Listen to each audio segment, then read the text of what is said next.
जो न्याय की बात सामने रखते हैं और जो एक सुंदर भारत का सपना पालते हैं, सब कहीं ना कहीं अपनी प्रेरणा कबीर से लेते हैं। तो कबीर को याद करते हुए आज अपनी बात में आरंभ करना चाहता हूँ। आज हमारी इस प्रेस वार्ता का मुख्य उद्देश्य 26 जून को जो एक विशेष राष्ट्रव्यापी कार्यक्रम संयुक्त किसान मोर्चा ने लिया है, उसके बारे में आपको सूचित करना है। जैसा कि आप जानते हैं, संयुक्त किसान मोर्चा इस समय देश के ऐतिहासिक आंदोलन जिस बैनर के तहत चल रहा है वो संयुक्त किसान मोर्चा है। संयुक्त किसान मोर्चा में कई खुद अलायंसेस हैं, उसके भीतर तमाम संगठन हैं, देश के 450-500 संगठन है। आंदोलन आगे बढ़ता जा रहा है और 26 जून को दिल्ली का जो मोर्चा स्थापित हुआ था, वैसे तो आंदोलन उससे भी पहले शुरू हो गया था पंजाब में, लेकिन अगर हम 26 नवंबर से गिनती करें जबकि दिल्ली में मोर्चा स्थापित हुआ था, तो 26 जून को 7 महीने पूरे हो जाएंगे इस मोर्चा के। 26 जून एक दूसरे मायने में भी बड़ा ऐतिहासिक दिन है। 26 जून को देश में इमरजेंसी के दिवस के रूप में जाना और मनाया जाता है। तकनीकी रूप से इमरजेंसी 25 जून को लागू हुई थी, क्योंकि आधी रात से 10 मिनट पहले उन्होंने राष्ट्रपति से साइन करवा लिए थे। लेकिन पूरा देश 26 जून को ही देश को पता लगता है कि इमरजेंसी हुई। तो इमरजेंसी का विरोध करने वाले और लोकतंत्र की स्थापना के रूप में इस दिवस को मनाने वाले लोग 26 जून को ही इमरजेंसी दिवस मनाते हैं।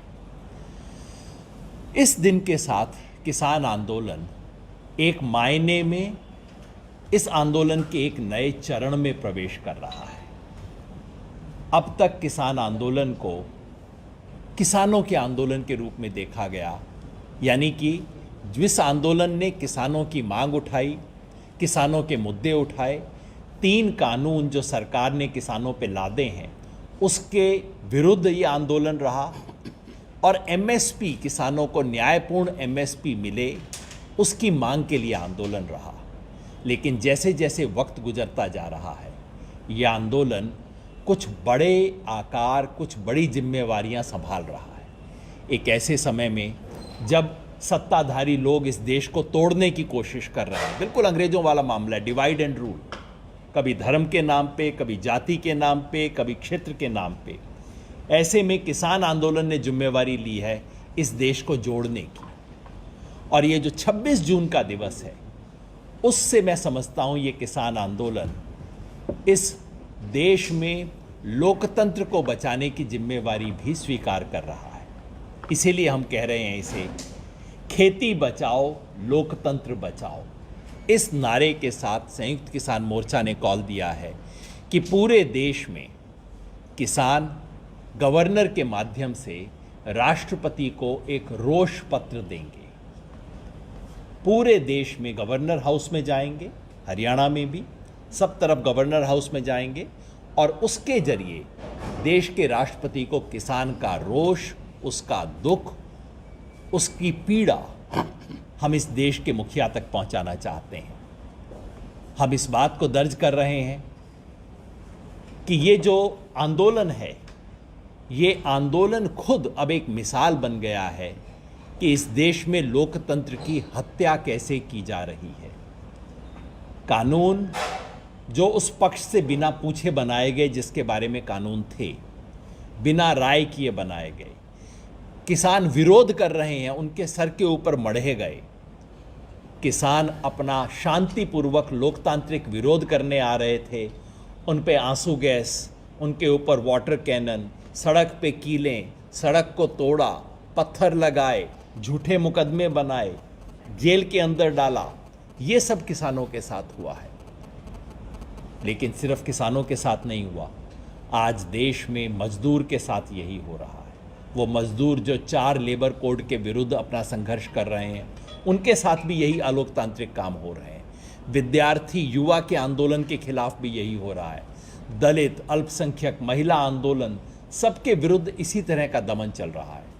इसलिए संयुक्त किसान मोर्चा ने ये तय किया है कि देश के इन तमाम आंदोलनों के साथ कंधे से कंधा जोड़कर अब सिर्फ खेती बचाओ नहीं, लोकतंत्र बचाओ का आंदोलन भी इस देश में 26 तारीख से शुरू होगा।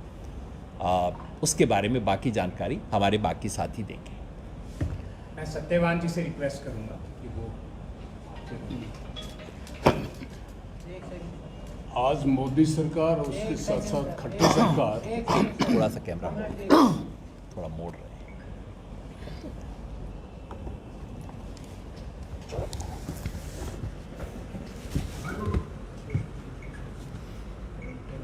बस ठीक है, हो जाए जी। आज केंद्र की भाजपा की मोदी सरकार और हरियाणा प्रदेश की खट्टर सरकार जिस तरह से जनतांत्रिक अधिकारों को रोंद रही है, इसने जेपी आंदोलन जो दुनिया का सबसे लंबा आंदोलन है, आज तक कोई इतना लंबा आंदोलन दुनिया का नहीं चला, जो श्रेय यहाँ के किसान मजदूरों को जाता है, जो इतिहास रच रहे हैं। और दूसरा ये कि इमरजेंसी की क्योंकि 46वीं वर्षगांठ है, तो एक तरह से इतिहास अपने आप को दोहरा रहा है। मतलब यानी एज ए फार्स हम कह सकते हैं दोहरा रहा है कि जो अपने आप को इमरजेंसी के विक्टिम की तरह से पेश कर रहे थे, वो आज खुद जो है आपातकाल जैसे हालात देश में पैदा कर रहे हैं। मैं खुद एक विद्यार्थी नेता के रूप में मीसा में जेल में रहा उस समय आपातकाल में, और आज जो हम वातावरण जिस तरीके का देख रहे हैं, उसमें किसान आंदोलन के प्रति जो इस सरकार का रुख है, उसको देखते हुए कोई दूसरा प्रमाण ढूंढने की ज़रूरत नहीं कि ये एक तानाशाही और निरंकुश सरकार है। जिस तरीके से ये कानून बनाए गए, उसमें संसद की परंपराओं को भी धत्ता बताया गया, बार बार कहने के बावजूद भी उस पर वोट नहीं करवाया गया। इसी तरह से जो लेबर कोड का मसला हुआ, तो ये खास महत्व इसलिए है, और इस मौके के ऊपर हम बीजेपी का ये जो दुष्प्रचार जिस तरीके का है, उसका भी जवाब देने के लिए आज ये हम कहना चाहते हैं कि आप जो ढोंग रच रहे हो लोकतंत्र का, वो अब एक्सपोज हो चुका है बहुत बुरी तरह से। और देश की जनता ने तब घोषित आपातकाल को भी परास्त किया था, और अघोषित आपातकाल को भी देश की जनता निश्चित रूप से परास्त करेगी, जिस तरह से वो इस आंदोलन के भविष्य के साथ लोकतंत्र का भविष्य भी जुड़ गया है। दूसरा, जो हरियाणा सरकार जिस तरीके का रुख प्रकट कर रही है अलग अलग मामलों में, अभी कल परसों इन्होंने बयान दिया, पहले उससे 4 दिन पहले दुष्यंत चौटाला ने कहा था कि अब ये आंदोलन राजनीतिक रूप ले चुका। अब ले चुका कह रहे हैं, पहले तो नहीं ले रखा था, तब कौन सा तुम समर्थन कर रहे थे उसको, तो ये कौन सी नई बात है जो तुम अब कह रहे हो। और अब मुख्यमंत्री भी और जो इनके प्रदेश अध्यक्ष हैं, बौखलाहट में, हताशा में अजीबोगरीब और हास्यास्पद बयान देते जा रहे हैं एक के बाद एक, जबकि सच्चाई ये है कि ये पूरी तरह से हर मामले में ही विफल हुए। अगर आप कोरोना के मामले में भी देखेंगे तो कोई मतलब आपदा को अवसर में बदलना नारा अपने आप में कितना खराब है जिसका इन्होंने प्रयोग किया, और उसके ऊपर बुरी तरीके से विफलता उनकी सामने आई है। लोगों की रोजी रोटी भी बर्बाद हुई है। तो 7 महीने होने पे हम हर राजधानी के अंदर राजभवनों के ऊपर इसलिए जा रहे हैं क्योंकि राज्यपाल जो हैं वो राष्ट्रपति के नियुक्त किए हुए नुमाइंदे हैं। तो हम राष्ट्रपति तक अपनी बात पहुंचाने के लिए ये कहना चाहते हैं कि ये चीज़ आगे पूरे देश के लिए घातक है और इसको बर्दाश्त नहीं किया जा सकता। इसलिए वो हस्तक्षेप करें और किसान आंदोलन की जो हमारी अपनी तो मांगे वास्तव में ये है ही नहीं, ये तो इनकी थोपी हुई चीज़ें हैं। हम तो कर्जा मुक्ति और स्वामीनाथन आयोग के आधार पे न्यूनतम समर्थन मूल्य की लड़ाई लड़ रहे थे, बीच में इन्होंने ये थोप के इस तरीके का कर दिया। तो इसका व्यापक प्रतिरोध है और हरियाणा के अंदर भी तमाम तबके समर्थन कर रहे हैं और 26 के लिए भी महिला संगठनों ने भी समर्थन दिया है राजभवन पे प्रदर्शन का, और मजदूर संगठनों ने भी दिया है। हम उनका भी इस मौके के ऊपर धन्यवाद करते हैं और हमें लगता है आने वाले समय में ये जो कारपोरेट के खिलाफ जो लड़ाई है वो जन आंदोलन बनेगा क्योंकि कारपोरेट जिन जिन तबकों के लिए घातक सिद्ध हो रहा है उन सभी का लाजमी है इसके अंदर वो शामिल होंगे। इसलिए खेती बचाओ और लोकतंत्र बचाओ का एक अनुकूल मौके के ऊपर ये आह्वान किया गया है। और नड्डा साहब गुरुद्वारा इकट्ठे होंगे 26 तारीख को, सारे किसान संगठन वहाँ पंचकुला के पास, और 11 बजे तक लगभग हो जाएंगे। उसके बाद वहाँ से प्रदर्शन जो है वो राजभवन की तरफ चलेगा। तो हम सभी साथी जो हैं सारे संगठनों के, संयुक्त किसान मोर्चा की तरफ से उसको सफल बनाने के लिए जुटे हुए हैं प्रयत्नशील। धन्यवाद। अब मैं प्रेम सिंह जी से रिक्वेस्ट करूंगा कि वो अपनी बात करें। साथियों,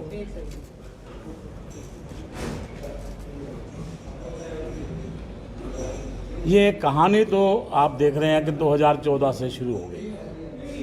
2014 में मोदी जी आने, जिस समय मुख्यमंत्री थे, आने से पहले लोगों से मिल रहे थे, समर्थन मांग रहे थे और ये कह रहे थे कि मैं जैसे ही प्राइम मिनिस्टर बनूंगा स्वामीनाथन की रिपोर्ट को लागू करूंगा, 1.5 गुना जो है फसल का दाम दूंगा, लस्सी तू और सबके कर्जे माफ़ करूंगा।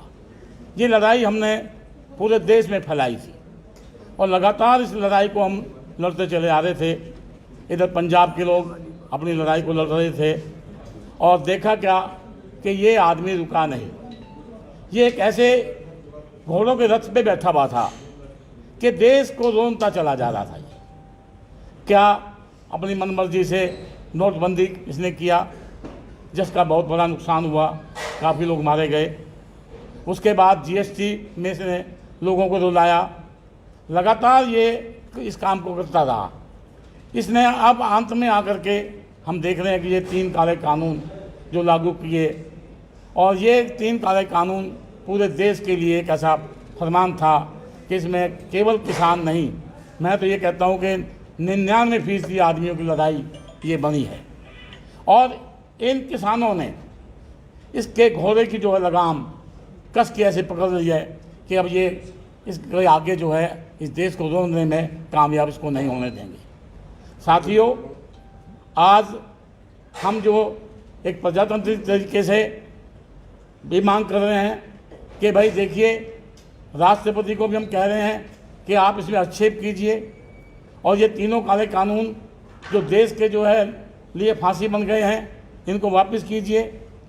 और जब तक ये 3 काले कानून वापस नहीं होंगे, हमारे जो किसान साथी जो हैं यहाँ तक से मत नहीं होंगे।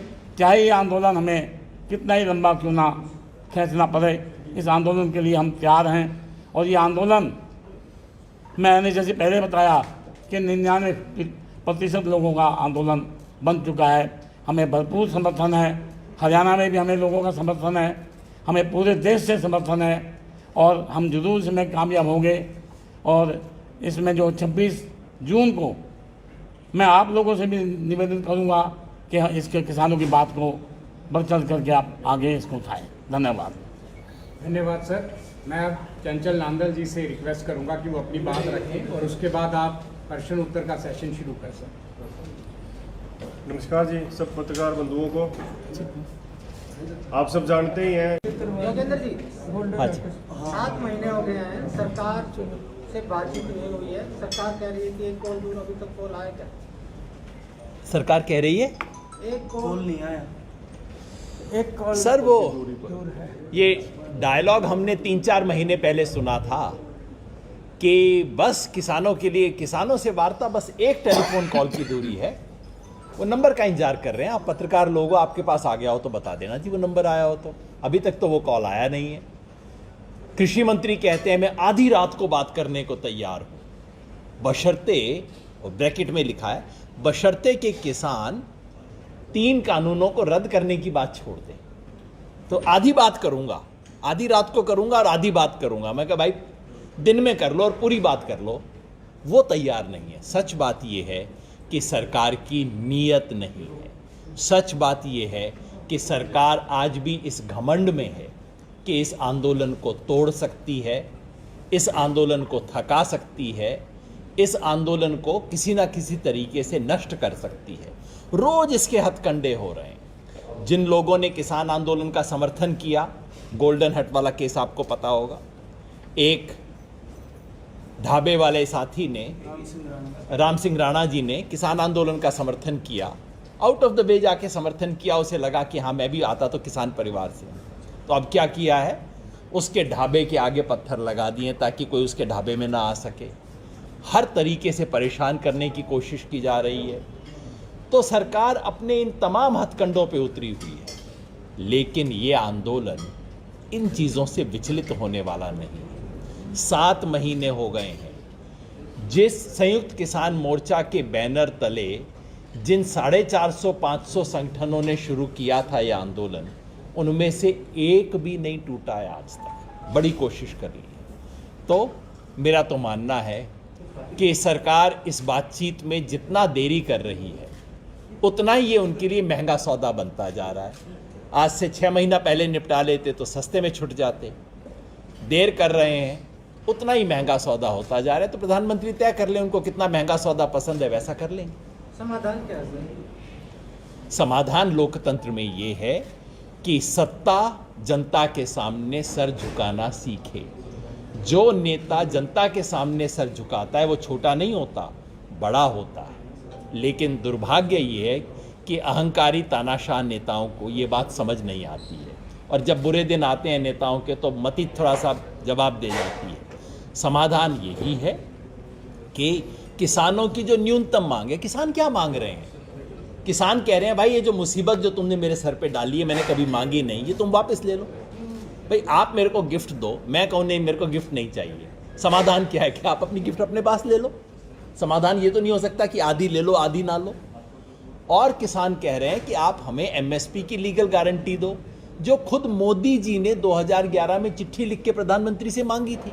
मोदी जी को तो खुश होना चाहिए कि हम उनकी बात लागू करवा रहे हैं। तो समाधान ये है कि सरकार लोकतंत्र में तंत्र जो है वो लोग के आगे झुकना सीखे, वो है। मगर दुर्भाग्यवश आज हम जिस दौर से गुजर रहे हैं उस दौर में लोकतंत्र, क्योंकि आजकल लोकतंत्र की हत्या वैसे नहीं होती जो 50 साल पहले होती थी। 50 साल पहले लोकतंत्र की हत्या होती थी कि टीवी पे कोई डिक्टेटर आ जाता था, कहता था कल से ये कानून ख़त्म, या कोई इंदिरा गांधी कर देती थी घोषणा कि बस कल से ये राइट ख़त्म, वो राइट ख़त्म। आजकल लोकतंत्र की हत्या रोज़ आधा सेंटीमीटर काट गला काट के होती है, रेत के होती है। और जो फ़र्क आया है वो ये, भाई साहब ने कहा अघोषित आपातकाल, उसी लाइन में बात को बढ़ाते हुए मैं कहना चाहता हूँ कि जो आपातकाल था अब वो सामान्य काल बना दिया गया है। सबसे बड़ा फ़र्क यही है। आपातकाल में कम से कम ये तो था कि चलो मुसीबत है, 1 साल के लिए, 1.5 साल के लिए है, विशेष अवसर है, अपवाद है, करना पड़ा। आजकल ऐसा कुछ नहीं कहा जाता। अब कहा जाता है कि यही लोकतंत्र है, ऐसे ही होगा, मीडिया को इसी लिमिटेशन में काम करना पड़ेगा। ये सबसे खतरनाक बात होगी। यादव साहब, बीजेपी तो ये कह रही है ये किसान आंदोलन है ही नहीं, किसान आंदोलन में नहीं है, राजनीतिक लोगों ने टेक ओवर कर लिया है और उनका एजेंडा किसानों के कानून रद्द करवाना नहीं, सिर्फ राजनीतिक रोटियां फेंकना और सरकार को नीचा दिखाने का। ये तो बेचारे पहले दिन से कह रहे हैं। एक तो बीजेपी ये तय कर ले कि ये आंदोलन है क्या। इनका मंत्री आके बाहर बोलता है प्रेस के सामने ये पवित्र आंदोलन है। मेरा कहा हुआ नहीं है, देश के कृषि मंत्री ने मीडिया के सामने बोला पवित्र आंदोलन है। दूसरी तरफ कहते हैं दलाल हैं, खालिस्तानी हैं, आतंकवादी हैं। तो एक तो बीजेपी के नेता आपस में बैठ के तय कर लें कि इस आंदोलन के बारे में क्या कहना है। दो मुंह से बातें करना आजकल मीडिया का जमाना है, पकड़ा जाता है, दो मुंह से बात करते हैं। दूसरा ये है कि अगर ये सिर्फ किसी पार्टी का आंदोलन होता, मैं पूछना चाहता हूं देश की किस पार्टी की औकात है, मैं साफ कहना चाहता हूं, इस देश की किस पार्टी की औकात है कि दसियों हजारों लोगों को, लाखों लोगों को 7 महीने तक सर्दी में, गर्मी में, बारिश में, धूप में, छांव में बैठा के रखे। अगर ये सिर्फ पार्टियों का खेल होता ना, 2 एमएलए, ये 2 दिन में, 4 दिन में ख़त्म हो जाता। किसानों ने दिखा दिया है कि इस तरह के प्रोपेगेंडा पे उनको कोई भरोसा नहीं। वैसे अगर ये इन मांगों को मान ले और फिर भी किसान वहाँ बैठे रहें, तब तो कहा जा सकता है राजनीति थी, देखो मांगे मानने के बाद भी नहीं उठ रहे।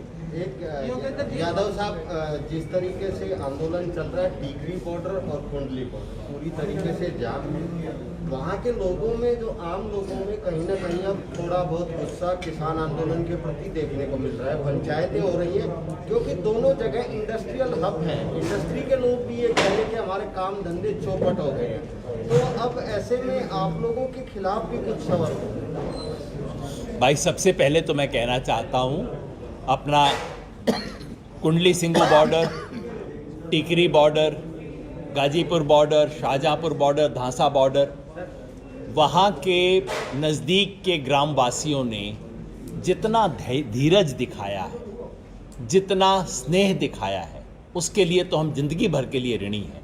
मेरे घर के सामने कोई अगर 2 दिन बैठ जाए मुझे तकलीफ़ होगी। उन्होंने 7 महीने तक ना सिर्फ झेला है बल्कि साथ में छाछ भी पहुंचाई है, दूध भी पहुंचाया है, दुख सुख के अंदर साथ में खड़े भी हुए हैं। तो उनका ऋण तो हम उतार नहीं सकते। तकलीफ़ है, हुई है, रोज़ हम हाथ भी जोड़ते हैं, माफ़ी भी मांगते हैं, रास्ता भी निकालते हैं। ऐसा नहीं है कि वहाँ के पड़ोस के गांव वालों की तकलीफ़ हमारी तकलीफ़ नहीं है, हमारे अपने साथी हैं। जब भी कोई ऐसी चीज़ होती है उसका रास्ता भी निकाला जाता है। लेकिन एक बात कह दूँ, ये जो पंचायत वगैरह का आपने जिक्र किया ना, आप पत्रकार हैं, फ़ोन करके पता कर लेना कौन पंचायत कर रहा है और उसका राजनीतिक बैकग्राउंड क्या है। ये सब बीजेपी आरएसएस के लोगों की प्रायोजित पंचायत है।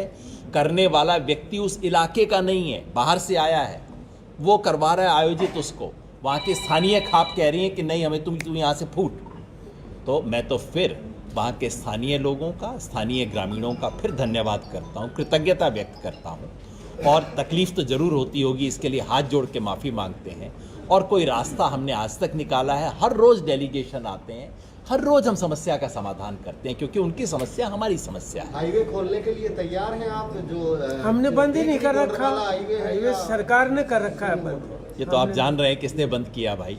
हम तो कह रहे थे कि हमें जाने दो, जबरदस्ती इन्होंने बंद किया। सुप्रीम कोर्ट कह रहा है कि पुलिस का बंद किया हुआ। जैसे टीकरी बॉर्डर पे सड़क के ऊपर आप लोग टेंट लगा के और जनसभाएं करते हैं, तो क्या आप उस चीज को बिल्कुल छोड़ने के लिए तैयार हैं? नहीं, बैरिकेड आगे लगा हुआ है, हमको बात तो संसद पर पीछे आने हो रही दिया है। जाए, हमें आप थोड़ी सड़क पर बैठने का। पहली बात जो आपने बताया, सुप्रीम कोर्ट ये कह चुका है। सुप्रीम कोर्ट ने सरकार से पूछा कि अच्छा किसानों ने सड़क बंद किया, आपने बंद की।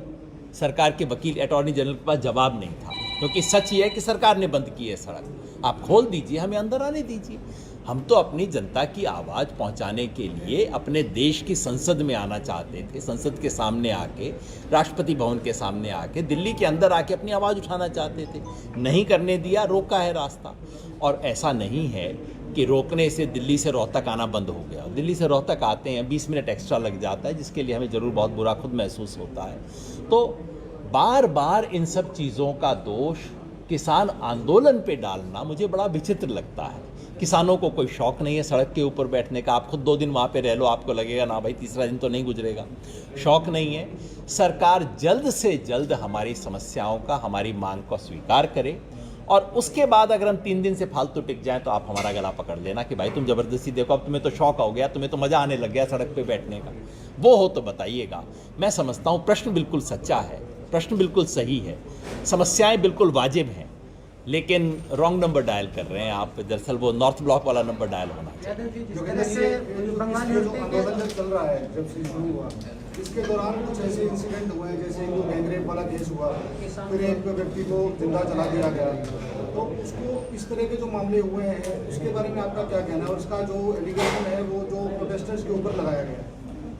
आप सही कह रहे हैं, एलिगेशन प्रोटेस्टर्स पे लगाया गया, क्योंकि इस देश में कई गिद्ध बैठे हैं। गिद्ध क्या करता है? लाश को देखता है, कहीं लाश मिल जाए उसको नोचूं, वो करूं। तो गिद्ध बैठे हुए हैं। अब तक बेचारे गिद्धों की साजिश कामयाब हुई नहीं। आपने देखा होगा उस महिला की जो मौत हुई, उसका जो पूरा कांड था, उसके बारे में उस महिला के पिता ने बोला। मैं नहीं, मेरी बात आप मत मानो, किसान आंदोलन की बात मत मानो। महिला का पिता क्या कह रहा है? बंगाल की वो जो महिला जिसकी मृत्यु हुई थी, उसके पिताजी ने कहा कि संयुक्त किसान मोर्चा अगर मेरा सहयोग नहीं करता तो मेरी हिम्मत ना होती कि मैं पुलिस में जाके रिपोर्ट करवा सकूं। संयुक्त किसान मोर्चा ने सुनिश्चित किया, हर कदम पे उसके साथ खड़ा रहा। ये जो जिसको प्रचारित किया जा रहा है कि जला दिया जिस व्यक्ति को, जरा पूछिए उस पे कंबल डालने कौन आया था? जब वो आदमी जल रहा था, कौन भागा उसके ऊपर कंबल डाला, मिट्टी डाला, क्योंकि पेट्रोल की आग है, वो पानी से सिंपल बुझती नहीं। किसने कंबल डाला? पहली वीडियो भी उसी ने भरी है। किसान आंदोलन के लोगों ने जाके अपनी जान पे खेल के उसके ऊपर जलते आदमी पे कंबल से उसको डाला, उसको रोका, उसकी आग बुझाई। उसके 10 मिनट बाद वीडियो है जिसमें वो व्यक्ति कह रहा है, आपने देखी होगी, मैंने अपने फेसबुक पे डाली हुई, आप देख लेना। और आज की बात नहीं है, जिस दिन घटना आई थी उसी दिन रात को 10 बजे डाल दी थी। वीडियो है जिसमें वो कह रहा है कि मैं घर से परेशान हूँ, ये मेरी परिस्थिति है और इसलिए मैंने किया। पूरा वो अपना किस्सा बता रहा है। बाद में जो सरपंच ने और राजनेताओं ने मिलकर जो कहानी बनवाई, उससे 2 घंटे पहले का वीडियो है ये सारा। वो वीडियो देख लीजिए, आपको पूरा सच्चाई पता लग जाएगी। सारी बाद में जो सारा कहानी बनाई गई, और ये आज ही नहीं, आप हैरान मत होइएगा, आज शाम को भी कोई नया किस्सा आ जाएगा, क्योंकि अब गिद्ध घूम रहे हैं। क्योंकि किसानों की आवाज़ को सुनना नहीं है, किसानों से बातचीत करनी नहीं है, और अब इनको लगता है कि इस आंदोलन के खिलाफ बाकी तो हथियार इस्तेमाल नहीं हो सकते, तो अब मीडिया को इस्तेमाल करो हथियार की तरह इस आंदोलन को बदनाम करने के लिए। तो आज शाम को एक और स्टोरी आ जाएगी। हमारा स्टैंड स्पष्ट है, किसी भी किस्म की गैर कानूनी एक्टिविटी का हम विरोध करते हैं, हम आगे जाके शिकायत करते हैं। हमने हर मोर्चे पे महिलाओं की समिति बनाई है, मैं नहीं जानता कितने आंदोलन ऐसा काम करते हैं। हर मोर्चे पे महिलाओं की समिति बनाई गई है। हम आगे बढ़ के कहते हैं, और वो जो सुसाइड वाला केस है जिसको मर्डर की तरह पेश किया जा रहा है, हमने पुलिस को कहा है कि आप आइए हमसे पूछिए तो सही, जिस व्यक्ति ने उसको बचाया, सबसे पहले उस मरते व्यक्ति का बयान लिया, उससे पुलिस आके बात तो करे। पुलिस को समय नहीं है, और पुलिस की इन्वेस्टिगेशन पूरा होने से पहले इस प्रदेश के मुख्यमंत्री और उप मुख्यमंत्री को पता लग जाता है कि मामला क्या है। इन्वेस्टिगेशन हुआ नहीं है अभी, उस व्यक्ति से बात नहीं हुई जिसने बचाया है। क्या हो रहा है? ये है राजनीतिक खेल, वो नहीं है जिसके बारे में ये बात कर रहे हैं। थोड़ी देर में और बीजेपी का जो है नरेश कौशिक इसमें कूद गया, पूरा जो है इसके पीछे